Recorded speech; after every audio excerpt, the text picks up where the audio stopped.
North Korea will send a new group of troops to fight against Ukraine within the next 2 months. The New York Times reported, citing a senior U.S. Defense Department official. The publication compiled a picture of how North Koreans are acting in the battlefield in the Kursk region of Russia, where the Ukrainian Defense Forces operation is ongoing. To do this, journalists talked to Ukrainian servicemen and commanders participating in direct battles with DPRK soldiers, as well as military analysts and 4 Pentagon representatives. North Korean soldiers are given their own patch of ground to attack. Unlike the Russians, they advance with little or no armor support. When they attack, they don't stop to regroup or retreat, as the Russians often do when they start taking heavy losses.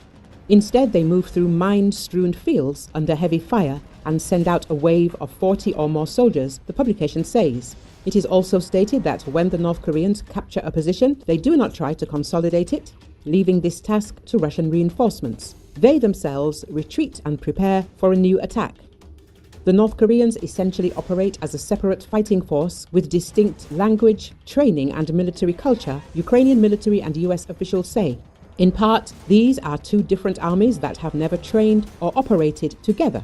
Celeste A. Wallander, a former Assistant Secretary of the Pentagon for International Security Affairs. The North Koreans, she said, were special forces trained for precision strikes, while the Russians had mostly used them as infantry. As Ukrainian Commander Andrei noted, the DPRK soldiers are suffering many losses, but continue to send new units into attacks. Just forward, it's motivation, orders and strict discipline. It feels like they came here specifically to die, and they know it.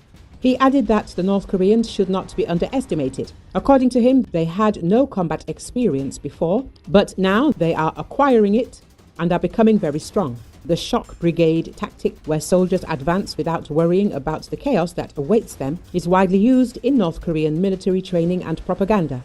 According to South Korean intelligence officials, the strategy, adopted from the Korean War, has resulted in numerous casualties. But the DPRK will consider these losses a necessary price for improving its skills in modern warfare, the publication says.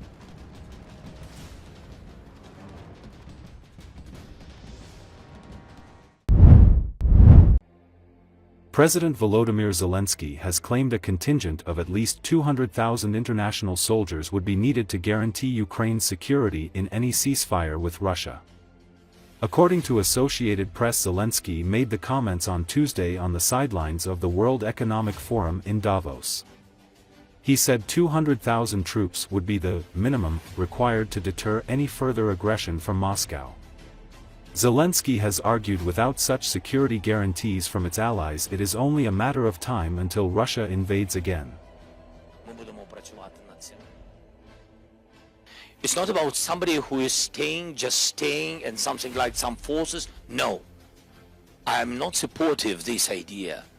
I'm supporting the idea of contingents like a part of security guarantees, because if they have 1.5 million army, and if we will have less 2 times, it meant that we need contingents with a very strong number of soldiers. 200,000. The Europeans have 200,000, it's a minimum. It's a minimum. Otherwise it's nothing. Otherwise it's something, like somebody, like we had OSCE, and nobody knew where they can help you. Just they had offices, and that's all. Каже, що він також дуже хоче, і я вірю, що він і всі будуть мати 1000 бачень, які не наближають. On a cold winter's day in Ukraine's Donetsk region, a group of soldiers loaded their weapons and ran through snow-dusted trenches, firing during drills designed to prepare them for real combat against Russian forces.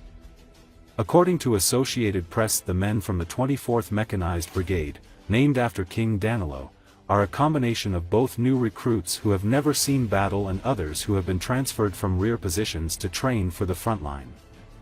The training, which lasts 45 days, covers every aspect of tactical action that they'll need when they are deployed to the battlefield. With the conflict in its 3rd year, its future course remains unclear as new U.S. President Donald Trump takes office. After returning to the White House, Trump told reporters that Ukrainian President Volodymyr Zelensky had told him he wanted to make a peace deal and voiced hope that Russian President Vladimir Putin would follow suit.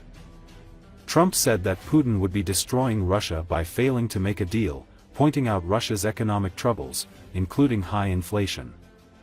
Trump, who vowed during his campaign to settle the war in 24 hours, changed that time frame earlier this month, hoping that peace could be negotiated in 6 months.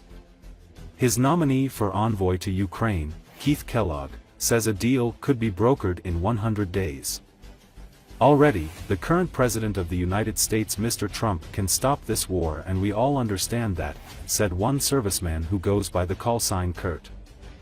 The only help he can give today is weapons. If he can't stop this war instantly, said Kurt, who transferred to the brigade from a rear position in southern Ukraine. Instructors at the training ground Tuesday said they have no shortage of people ready to take up the fight and that there is no need to mobilize men younger than the current conscription age of 25 years old.